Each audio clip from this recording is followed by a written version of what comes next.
Hi, everyone. Welcome to this LinkedIn Live. Thanks for taking the time out today, wherever you are in the world, to join us. My name is Nitish. I'm a partner with Everest Group, and I lead some of our work on experience, sustainability, and trust globally. Glad to be on this and share a little bit more of what we are seeing from a CMO perspective in this exciting conversation today. I'm personally based in London, and one thing that's almost a tradition at Everest Group and LinkedIn Lives is to understand where our audience is coming from. So wherever you are in the world, it'll be great if you can use the chat feature and just tell us where you are. We'd love to see the global map that we have. And Nisha and Wani, as I was looking at some of our registered audiences, it seems like that there are from across the globe. So will be great to see where everyone's from. So let me quickly introduce myself and then ask my co-panelists to do the same, and then we'll set up the stage in terms of the conversation today. So my name, as I said, is Nitish, partner with the firm, work with enterprises, providers, as well as investors and enablers of the tech and tech services ecosystem, focusing more squarely on the work we do around experience, which can mean a lot of different things for a lot of different people. And we will get to that today. Today, the topic obviously is focusing on the new role of the CMO. I'll save you the spiel and say that the role of the CMO is changing. I think we all know that, but we'll talk a little bit about why that's changing and how that's changing, specifically from a marketing technology or a MarTech standpoint. I can see some of those questions or the responses coming in. It seems like a US focused audience so far. But Nisha, let me hand it over to you for introductions and then Mani. Sure. Thank you, Nitish. Hi, everyone. Good to be on the call today. So, I'm Nisha Krishan. I'm a vice president with the firm. And as part of my role, I lead our efforts on customer experience and marketing side. And I primarily work with the IT service providers, marketing holding companies, and a plethora of design agencies and MarTech firms, informing their strategies in the space. Looking forward to a great discussion today. Vani, why don't you go ahead? Thank you so much, Nisha. My name is Vani Sharma. I'm a senior analyst with the firm, and I'm a part of the interactive experience practice at Everest Group. As a part of my role, I've been tracking the overall experience services space for quite some time now, focusing on specific MarTech platform as well, and also tracking the Adobe services space to be specific. And happy to be on the call today. Thank you so much. Perfect. Thank you, Nisha. Thank you, Vani. And I'm privileged to have you on this discussion today. And I look forward to your perspectives as we go through this. So before we kickstart and dive into all the insights, and it's really heartening to see some of the responses coming in. I'm glad to see somebody representing the UK on the event as well. But I have two requests for our audiences today. As much as Vani, Nisha, and I like the sound of our own voices, we'd love to take questions from you as we go along. So if you have a question, comment, opinion, till the time you're praising us, no, I kid. Please put it in the comments, and we will take them as we go along. The LinkedIn Live format. One of the many things I love about this is that we can be a bit more informal and have a more open dialogue. So we'd love to see your questions around MarTech and everything around the CMO persona as we go along today. And the second, we will have an exciting call to action, a specific report, some of our fresh research on the CMO persona and Gen AI that you will be able to get a look at today. So stay tuned for that link in the comments.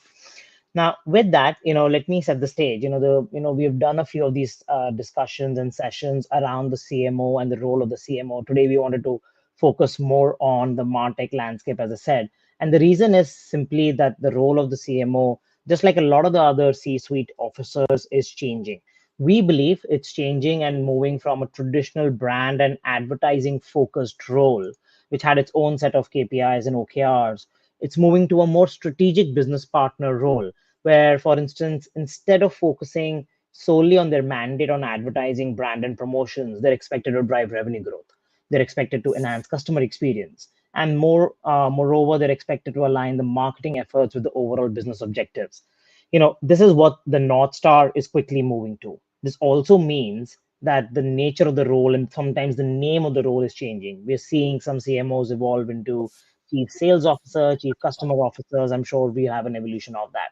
And the third is really what the tools in the toolbox that they need to use to be able to do this role more successfully. They need to be data driven, they need to be agile, and they need to be able to and capable of navigating the complexities of digital transformation. So all of this makes for a heady cocktail as we get into what this role means. And who better to talk to about this and kick us off than Nisha? Nisha, I know you've been tracking the space for a while now. How do you think and what do you see as the role of the CMO shifts? What I said in my opening dialogue, but how has it really shifted? And we've titled this LinkedIn Live CMO 2.0. What does 2.0 really mean? Yeah, sure. Thanks for that, Nitish. It's an interesting topic of discussion. And in fact, yesterday itself, I was in a discussion with one of our clients where we were discussing the evolution of CMO. And what we were really talking about was the fact that CMO is no more a synonym for, the chief cool officer. Gone are those days when CMOs were expected to or were the custodians of all the jazzy branding stuff that a firm would do without actually being accountable at all for the ROI that they were getting from that investments, or most importantly, not being directly responsible for the growth of the firm. Today, as we talk about CMO, or rather CMO 2.0, we talk about a persona that not just cares about branding, that not just cares about campaigns, but makes decisions that are deeply rooted in technology, that are deeply rooted in data. And any CMO that today has not familiarized themselves with the MarTech landscape or how to activate customer data to drive the overall firm's agenda is already becoming irrelevant or very soon risks becoming irrelevant in the market.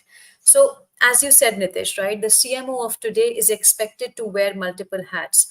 Now, what are those hats that we are talking about? I think one of the interesting areas is business. Back in the day, CMOs were not held accountable directly for the driving the growth or the revenue of the organization. But today, as we speak today, more and more CMOs are responsible for driving top line growth of the firm. And as part of that, they are expected to define KPIs and OKRs to continue to measure the performance of the investments that they are making. And it's not just about revenue and growth, right? But CMOs are expected to have a seat at the table wherein they are expected to drive customer centricity in the overall business strategy of the firm. And this is something that we did not witness back in the day. So, one pillar is business, the other area is operations. Now, as Nitish also said, that all of these responsibilities make for an interesting cocktail.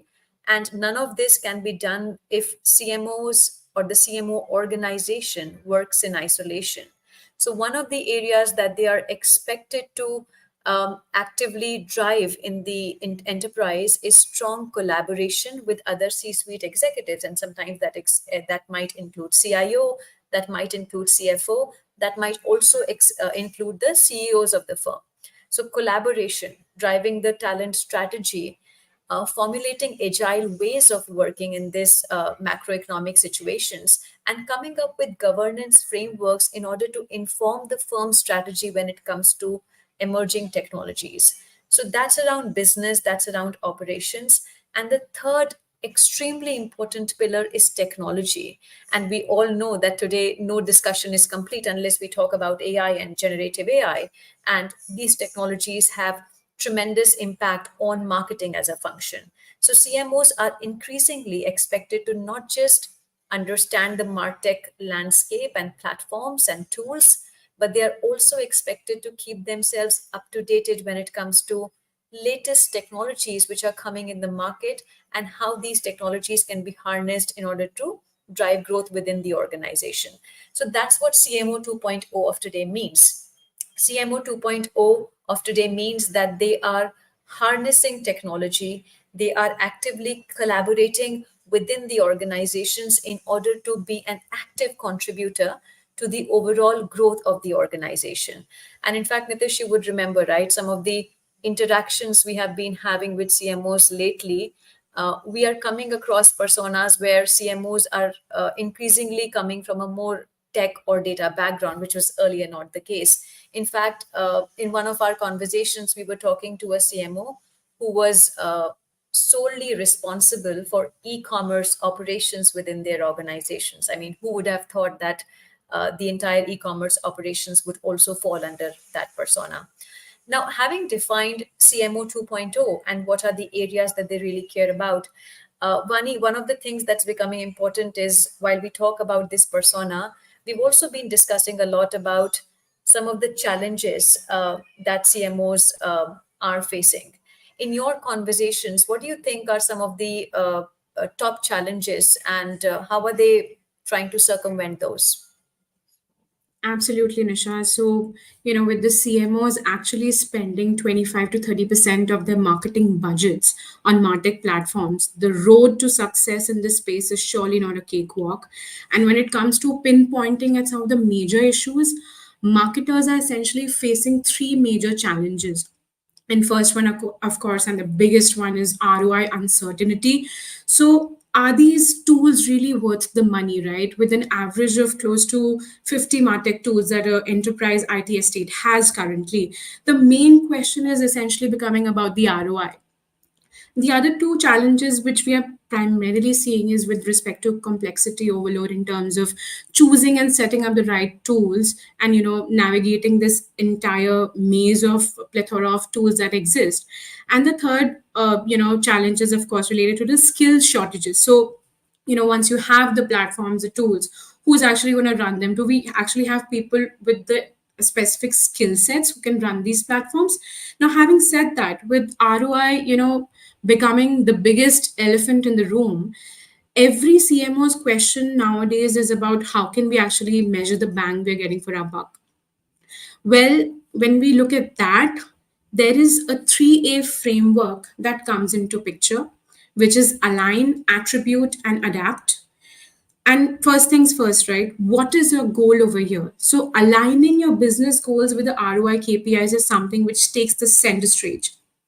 Are we just chasing financial gains in terms of revenue growth, customer acquisition, or market expansion? Or are we actually looking at something bigger or something more strategic in terms of enhancing your overall customer experience or boosting your market positioning? Or also internally enhancing your streamlining your processes. So, although theoretically this might sound very jazzy, but I want to ask you, Nisha, that, in your conversation with most of these industry leaders, are you seeing that most of these KPIs are still specific to dollar values, or are they, actually talking about something beyond this? No, I think a lot of these KPIs are linked to the financial gains that an organization is looking towards. But what I'm also seeing, Bani, is this emergence of OKRs, or objectives and key results.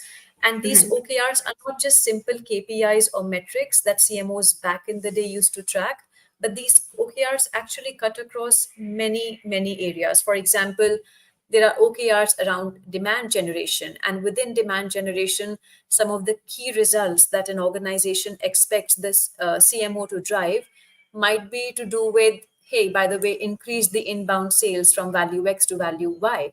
Or the demand generation OKR might also include attract XYZ qualified leads from EMEA market or from America's market. And that's just one OKR around demand generation. What I'm also seeing is proliferation and emergence of some other OKRs depending on the size of the organization and the priorities, like content marketing OKRs and product marketing OKRs. And within that, of course, financial results are important, but a lot of metrics are beyond financials as well. But Vani, it's interesting that you mentioned that 3A framework. In fact, one is, of course, as you said, aligning the business objectives, as part of which the discussion on KPIs and OKRs becomes important. But the other thing is also attribution, right? Because in this day and age, customer journeys are becoming increasingly complex on the digital Absolutely. domain, complex in the offline as well. And how the shift of online, offline, and offline to online is happening, it's just becoming very difficult for marketers to really understand what these customer journeys are and what to attribute to which particular channel or which particular effort. So how are CMOs solving this challenge around attribution? Absolutely. So, the second A of the framework kicks in right over here. So becoming an attribution champion is something which is the need of the hour. And as you mentioned about these complex customer journeys, we're actually juggling with multiple channels and touch points, and knowing where to attribute is the key to success. So let's just try to break this down. The attribution models actually are going to vary based on the business type you have. So if you're a startup who wants to just focus on brand visibility, or a business that needs quick wins, like an e-commerce site which is just focused on the final conversion in the entire customer journey, the first touch and last touch point attribution is something that makes sense for you. But if you're a B2B company with long sales cycles, it actually makes sense for you to give equal credit to each and every customer touch point in the entire journey. So linear attribution is something which is going to make sense for you. And lastly, if you're a big player with which actually has a mature business and strong data systems, you are actually ready to let the entire machine learning technology take the wheel. So data driven attribution is something which is going to make sense for you. Sure. That makes sense. In addition to these models, what do you think are some of the other attribution models, and what kind of like organizations are going for which attribution model? Yeah, so basically, when we say that mature organizations are adapting the data driven attribution model, which is going to be the North Star in this entire space, we see that only companies which have, wealth of data, have advanced analytics capabilities, and companies which are actually operating in a fast changing market dynamic, this is something which should make sense for them. It's not for all businesses, but this is going to be the future when we just speak about attribution models in the entire martech space. Now, quickly, coming to the third A that we spoke about, which is adapt. So finally, you have your KPI, you have your attribution, but ultimately your goal is definitely, stay competitive. So in order to stay competitive, you constantly have to compare your MarTech platform performances across KPIs by benchmarking with your immediate competitors. And second thing when it comes to adaptation is actually not shying away from investing in some of the game changing technologies like AI, which is going to be very important for CMOs going forward. So essentially, in a nutshell, if you look at the overall strategy for any CMO, we see that it's not just about keeping up, right? It is about leading the pack. So Yeah. overall, this is a framework that they can probably adopt and go ahead with. Yeah, go ahead, Nitish. No, and I was just reacting to the fact I think the three A's make a lot of sense. I'm going to throw a fourth A in, which I know was kind of embedded in your talk track, which is around AI, but more importantly, the value of AI, right? And Nisha, we have been working with a lot of clients, either on the buy side or sell side, as you have seen, on AI. And I'm not just talking about the Gen AI hype of the last 2 years. Increasingly, the question on AI is coming towards value, right? How do I measure value? Don't tell me where can Gen AI or AI work. Tell me where does it work. We're increasingly also seeing as a result value realization frameworks, more CFO interventions, and assessments of AI initiatives. So as you put the CMO hat on, how do you think CMOs can leverage AI to their advantage, and how can they frame the narrative around impact, ROI, value? Sure. Now, this is very interesting because, when we started this conversation, we were talking about CMO 2.0. And within CMO 2.0, we were talking about the fact that if a CMO does not familiarize themselves with technology, and within technology, we talked about MarTech and AI and data, they increasingly risk becoming irrelevant. So that's what we started with, right? And within this technology area, I think AI is becoming extremely important for the CMO persona. The more CMOs we are meeting, the more we are seeing that they're willing to have an AI first conversation. Now, let's explore what is the reason for that.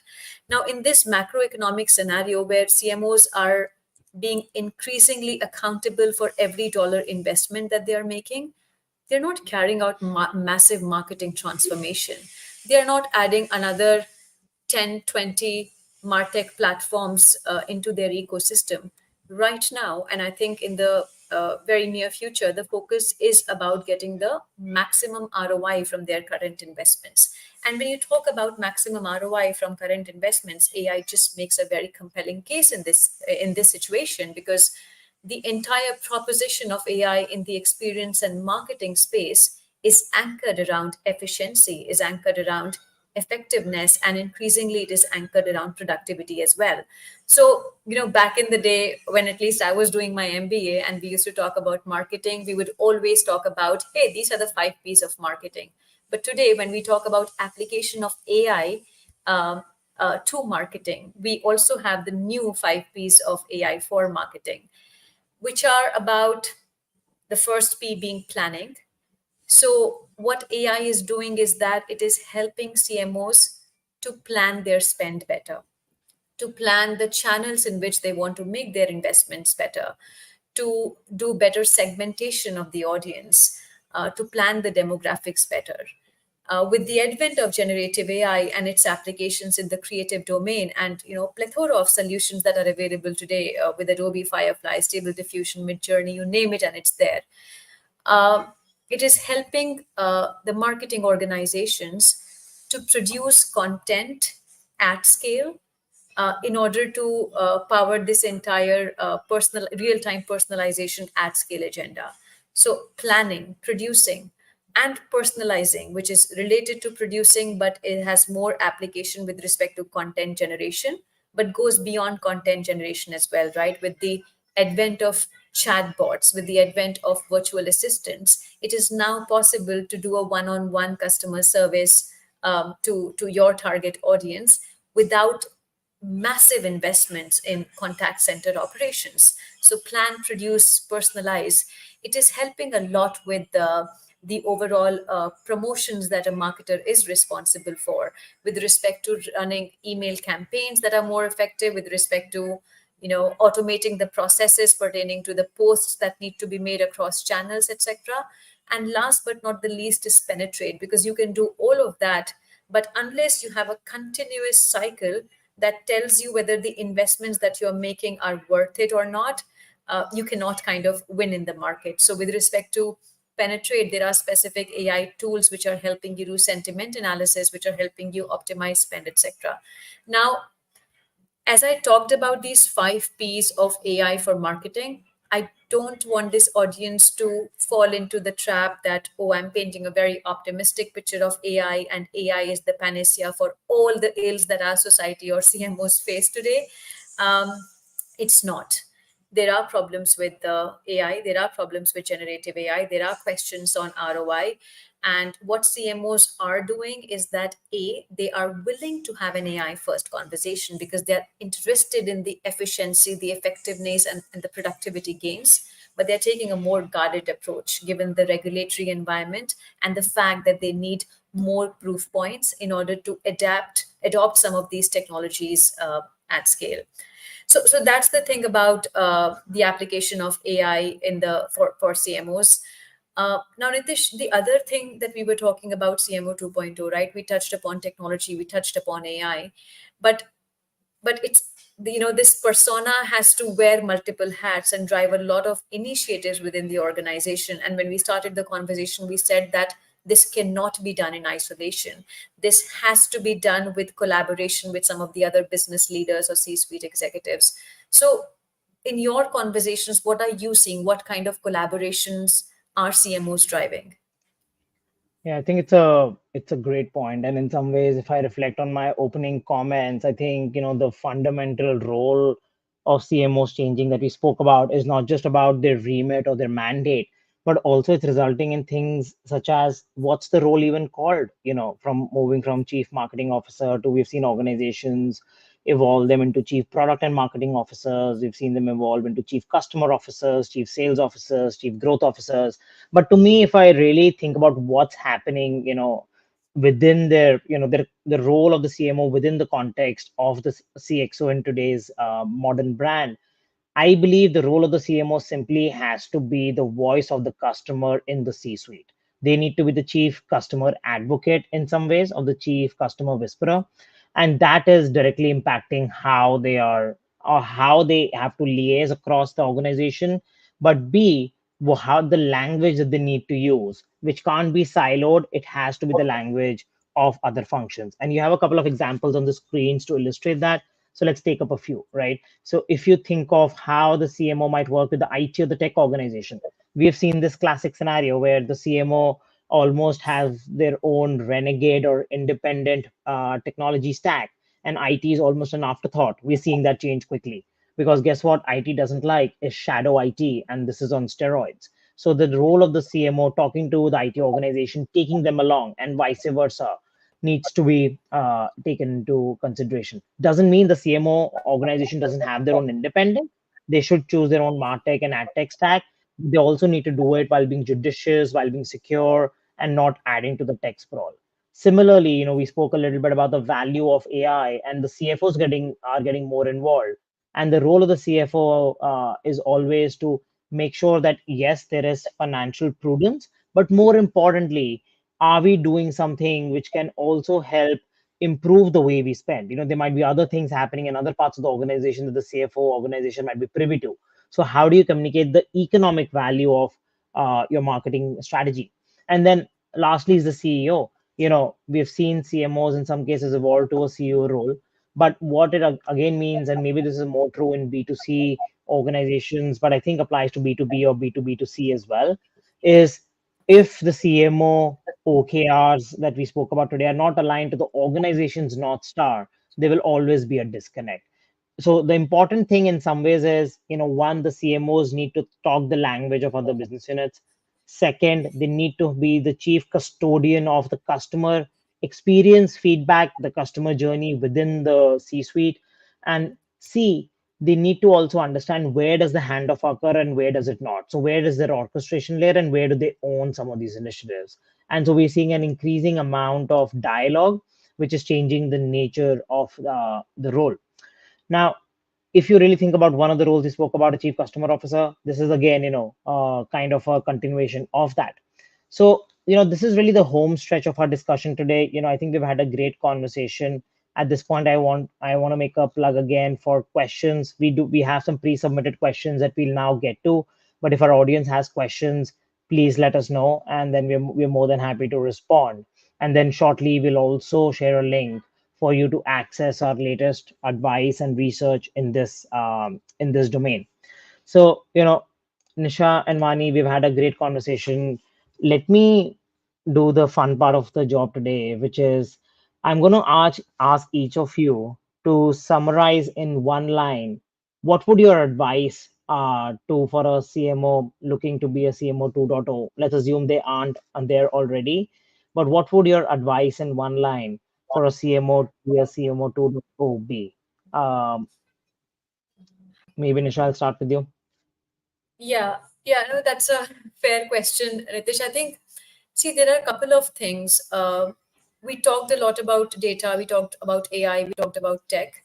My advice would be, of course, all of that is important. You've got to familiarize yourself with the technology landscape that powers marketing and how marketing powers the business growth of an organization. All of that goes without saying. But what is important is at the end of the day, the CMO is a CMO, which means they are responsible for driving customer centricity within the organization. So my 1 cent to any aspiring or current CMO who is not evolved into a CMO 2.0 role is to evolve strategies in order to keep a record of the real pulse of your customers on an ongoing basis. And then, as part of that, make the tech and data work in order to respond to your customer needs. I think that would be, in a nutshell, my advice to a CMO. Yeah, that was slightly more than one sentence or one line, but I think it was a great point. So we'll go with that. Vani, I'm hoping you have a more pithy line for us and our audience today. Okay, I'll try to do justice to that. So basically, I think we've spoken enough about ROI and how some of these guardrails exist, how regulations exist. But the one line that I would have for the CMO 2.0 is be a risk taker. Because if you don't do that, then you are not going to be able to differentiate yourself. So that is the one line that I have.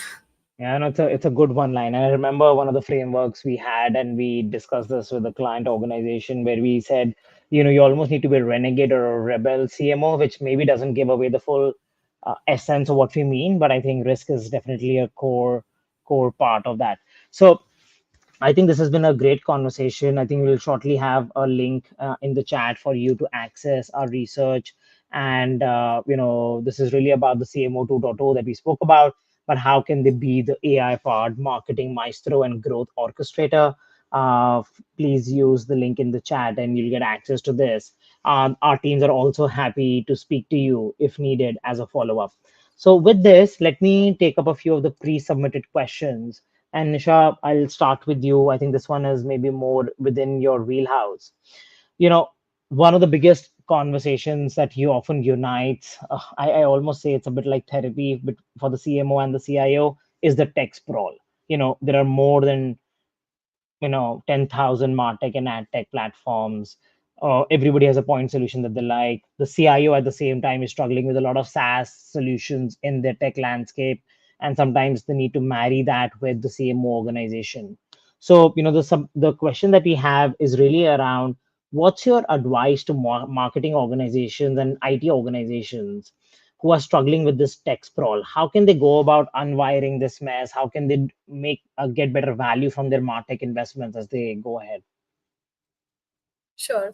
Yeah, I think that's a question that a lot of organizations struggle with. And, one of the things that we keep saying is that MarTech and newer investments in the marketing and experience space is not about going after the next shiny object in the market. So just because there is a fancy tool or a fancy category which is introduced doesn't mean that it needs to be part of your MarTech stack without proper evaluation. So my recommendation would be to do a thorough assessment of your current MarTech stack in order to understand A, what are the solutions that are delivering value, and B, what are the solutions that are underutilized, and is there a way that those solutions can be utilized in order to get the outcome that you're trying to get at, versus going after the next big thing in the MarTech domain. So A, doing an assessment, B, simplifying, and I think C, more and more adhering to the MAC guidelines. We are increasingly seeing conversations around composability.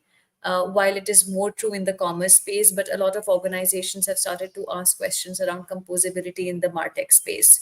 So adopting solutions which are more open, which are more API driven, etc., so that integration and getting better value from those solutions is not a problem. Perfect. No, I think that's a good way to think about it and a systematic approach to this. Vani, I think the next question is more within your wheelhouse. Let me ask you this. So the question is really around, what are the one or two areas within MarTech or marketing technology that give you the most hope for the future? So, we've spoken about a lot of ways you can do this as a CMO 2.0. But what are the one or two areas, from the trenches as you look at, upcoming technology, innovation in this, platforms, and we know there's a plethora of such things happening. But are there one or two areas which you feel have the most potential and or are scaling right now? Absolutely. So, we internally have also been doing this mapping for the MarTech space. And based on that, we see that, of course, data analytics and AI is the biggest segment that exists. And within that segment, platforms such as your CDP or conversational AI platforms, even channel attribution platforms, since we spoke a lot about attribution, are becoming very important. And the second segment, which I would like to highlight, is becoming important and is actually gaining a lot of traction in terms of investments or funding that is happening in this space, is to do with campaigns. And when I say campaigns, it is actually about social media marketing. It is about influencer marketing platforms, which are gaining a lot of traction. And lastly, last but not the least, I would say commerce platforms, end-to-end commerce platform suites that exist in the market have been there and obviously will continue to be there. And this market has definitely matured, but right now we see that commerce again is witnessing the next phase of growth, and primarily because now most of the enterprises are actually focused on composable commerce, and the second area of growth which commerce is witnessing is from the B2B segment. So nowadays, enterprises which are actually B2B enterprises, they expect experiences which are B2C alike. So the growth in the commerce space is also picking up because of these reasons. So I think those are some of the categories which are really gaining a lot of traction. No, I think those are very interesting points, and we do see that in our research. In fact, in our upcoming assessments of the space, we've just published one on digital commerce platforms and solutions. We're doing one on products and platforms soon, and we will continue to push the needle on it. I think we also are doing a lot of work on content supply chain. How dams and so on get evolved, and that's an area we continue to keep a close watch on. So, Vani, thanks for sharing those inputs. So with this, I think it's time for us to draw close to this conversation. I think there's been a great level of interaction both in the audience. I can see some of the chatter online, along with all the questions we received in the beginning. I know we couldn't address all the pre-submitted questions, so we will endeavor to come back to you with a response. In the meanwhile, please do use and sign up in the link in the chat for the CMO 2.0 white paper, and this will give you a deeper sense of some of the topics we touched upon today. And if there's something that's within that that's of more interest, please do let our teams know, and we're more than happy to chat. Nisha, Vani, and our great marketing team and events team behind this. Thanks for making this happen today. I greatly enjoyed the conversation. I hope you did as well, and I look forward to the next one. Sure. Thank you so Absolutely. much. Thank you so Thank you. much. All right. Okay.